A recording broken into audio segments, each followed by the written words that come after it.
Good morning, scholars. Good morning, families. Miss Rossi here coming to you from a beach, a pretend beach. I'm not really on the beach. I wish I was on the beach. But I'm also rocking my Great Lakes Academy shirt today because I wish I was on a beach, but if I wasn't on a beach, I also wish I could be at Great Lakes Academy with all of you. So I want you to know I'm thinking of you and I miss you all, and we are going to get started today with some reading. If you have been doing a really good job on your videos every single day, I want you to know your teachers are so proud of you and your brain is getting bigger. Good job. If you're ready for another day of guided reading on YouTube, say, I got it. Say, I got it. All right, let's get started.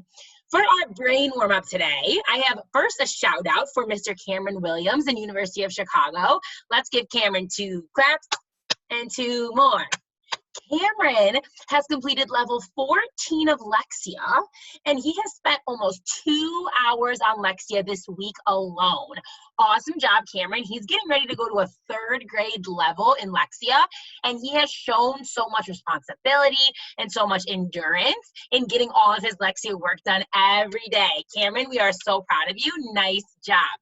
Let's look at our second picture. Our second picture is a picture of a lot of scholars from DePaul. Shout out to DePaul scholars during their sticker party that we had this school year. And everyone is smiling and happy and showing team. And this picture makes me happy because it reminds me of all the great things that we did when we were at school. So because of that, my warm-up question today is, what is your favorite part of 1st grade? What do you love about doing in 1st grade? All right, I want you to pause your video and think about all the things that you've done so far in 1st grade. And I want you to tell me what is your favorite part. Pause your video and tell me now. All right, my favorite part about 1st grade is lunch bunch. Of course, I love lunch bunch. I also love book shopping. I also love guided reading. So those are my favorite parts about 1st grade. Oh, and I love our class parties, of course. If you love gym or music, or if you love math or literacy or choice time, awesome job. Maybe you love recess. Maybe you love the spelling bee or the poetry slam. Nice job if you answered that question. We love a lot of things about being in school, and it's sad that we can't be in school right now, but I'm making this video to make sure that you're still learning just like I know you can. All right, let's get started, my friends. Our first strategy today is one that we've been learning all week. We're going to make inferences. We're going to make, yes, but that means we're going to make a guess. We're going to make a guess based on 2 things. What 2 things do we need to make an inference? Pause your video and tell me what 2 things we need to make an inference now. You should have said we need text evidence. We need, yes, and we need schema. We need, remember, schema is what you know. Schema is all that smart knowledge that you have inside your head about different topics. And we're going to use our schema and our text evidence to make an inference, to make a. All right, now on your step tests, there are going to be lots of inferences. So make sure that you are thinking about what the author is trying to tell us using our text evidence and our schema. The way that we do that is by using this sentence stem. If you know the sentence stem, say it along with me. On 2, 1, 2. In the story, I read blank. So that makes me think blank. I want you to watch Miss Rossi's hand motions. We're going to do it one more time. Say it with me. On 2, 1, 2. In the story, I read blank. Oh, there's my text evidence hand motion. So that makes me think, I'm using my schema. So that makes me think blank. Then I make an inference. Then I make a. All right, good job with your inferences. Today we have a juicy story where we're going to be making some inferences about our character. We also are going to think about character feelings. We're going to think about, and remember, character feeling is the way that a character feels inside about something in the story. So things are going to happen to the character, and the character is going to feel maybe shocked or surprised or scared or excited or proud or thoughtful or confused. Those are the way that a character could feel in the story. Now remember, there are lots of words that we can use to explain how a character feels.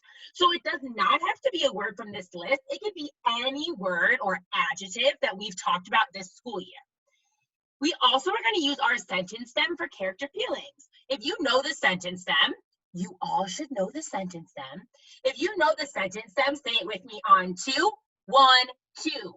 In the story, I read blank, so that makes me think blank. Nice job. One more time. Hands up. Get ready, go. In the story, I read blank, so that makes me think blank. Oh, I can't wait to make some inferences with you today. Let's get started with our story. Today, we're reading a story called Grounded to Earth. It's called, and it's a story about an alien boy named Zorb. His name is, and in this story, this alien boy Zorb goes to Earth. And we're going to read to find out what happens when he gets to Earth. Okay, friends, I want you to pause your video and read these 2 pages now. Pause your video and read through these pages now. Nice job with your reading so far. Keep going. Pause your video and read through these 2 pages now. Pause your video and read through these 2 pages now. Pause your video and read through these 2 pages now. Excellent reading. Stay with it. You can do it. Pause your video and read through these 2 pages now. Friends, pause your video and read through the last 2 pages of our book now. All right, now we're going to get ready to ask some questions about our story. Remember, we're going to be using text, evidence, and schema to make inferences, and we're going to think about the way that the characters feel. First question, what does Zorb want? What does Zorb want? Pause your video and answer that question now. This one is easy. It says it right in the text. Zorb wanted to take over Earth. So what did Zorb want? He wanted to take over the Earth. Very nice job. How did his mom feel when Zorb wants to take over the Earth? How did his mom feel when Zorb wants to take over the Earth? Pause your video and answer the question now. In the story, I read that his mom says, you need to leave the Earth alone. So that makes me think that she doesn't want Zorb to take over the Earth, or maybe she wants him to feel calm, or maybe she feels like she's going to scold him or yell at him if he takes over Earth. Let's keep going. Nice job. Why did his dad say that he needs to learn a lesson? Why did Zorb's dad say that he needs to learn a lesson? Pause your video and answer this question now. In the story, I read that Zorb jumped over his dad and grabbed the controls of the spaceship. Whoa, because he wanted to take over the Earth. So that makes me think that his dad says he needs to learn a lesson because Zorb doesn't know what it's like on Earth. Zorb is misbehaving, and his dad thinks that he needs to learn how to behave correctly. All right, let's go ahead to the next page. How did the kids feel when Zorb yelled, I am the ruler of the Earth? How did the other kids feel when Zorb yelled, I am the ruler of the Earth? Pause your video and answer the question now.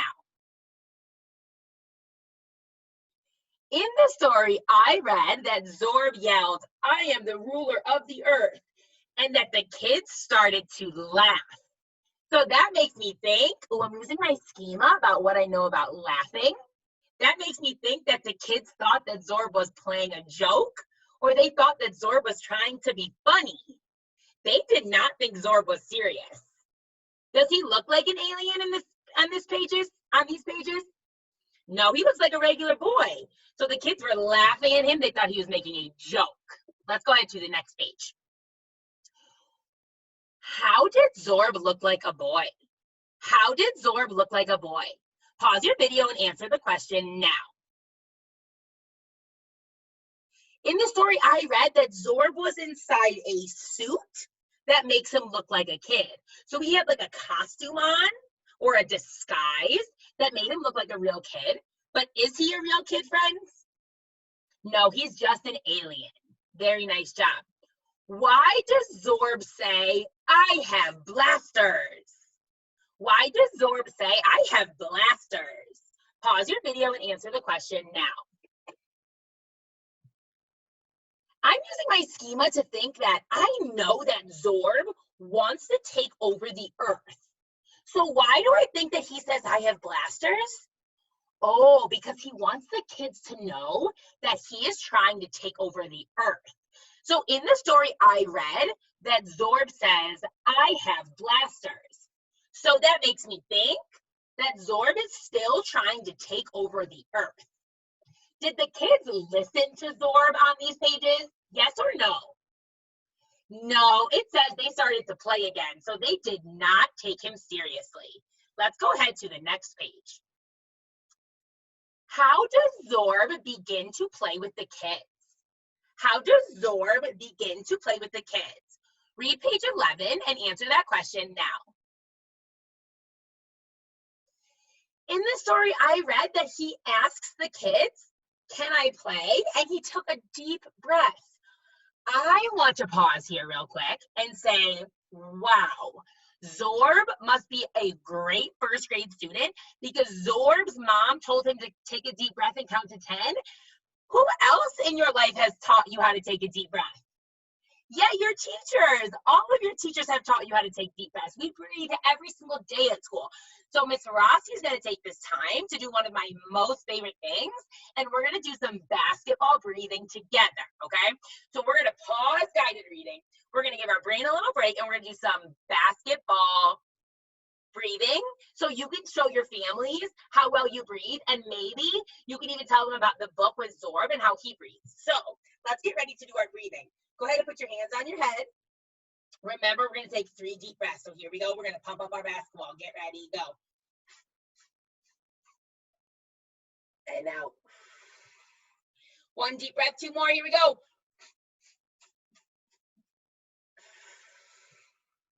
Good job deflating those basketballs. Last one. If you're not with me, get those elbows up and hands on your head. Get ready, go.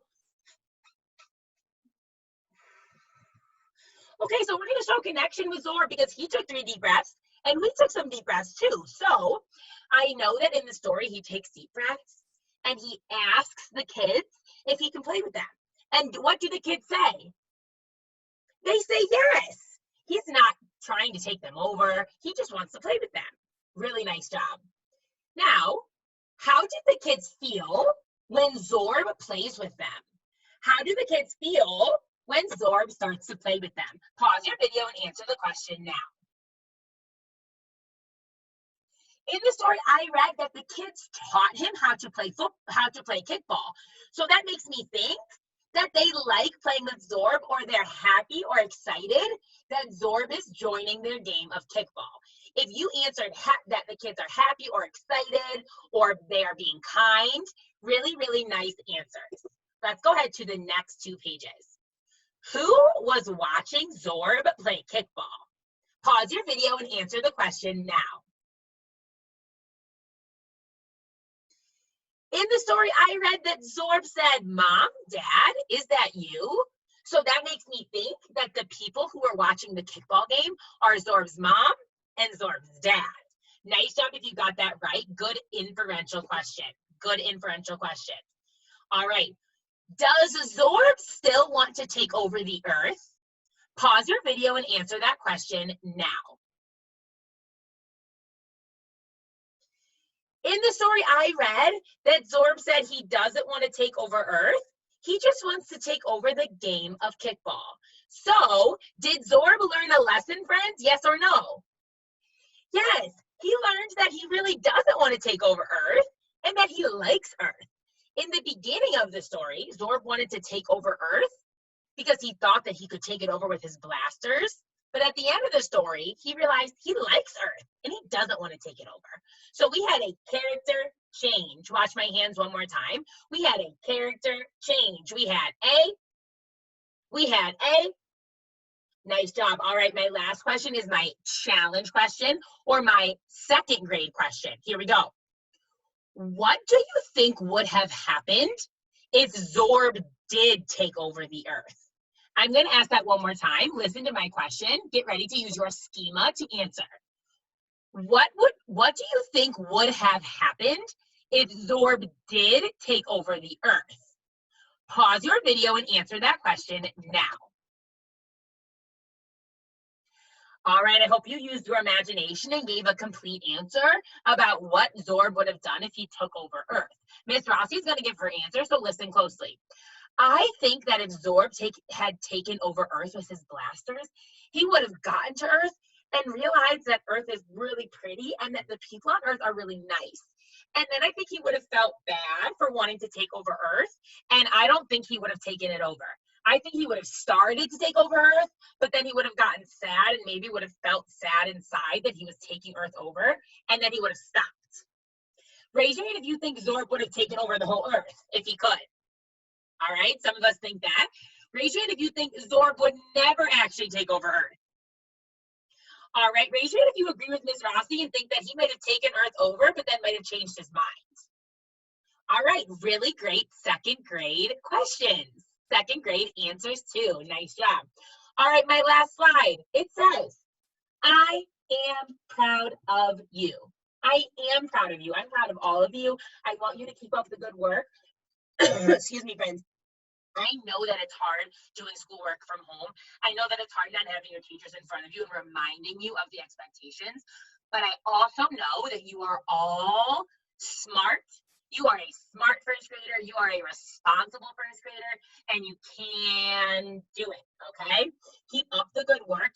Your teachers will be in touch about lunch bunch, and you're going to do a great job. All right, friends, nice job. We'll see you next week. Bye-bye.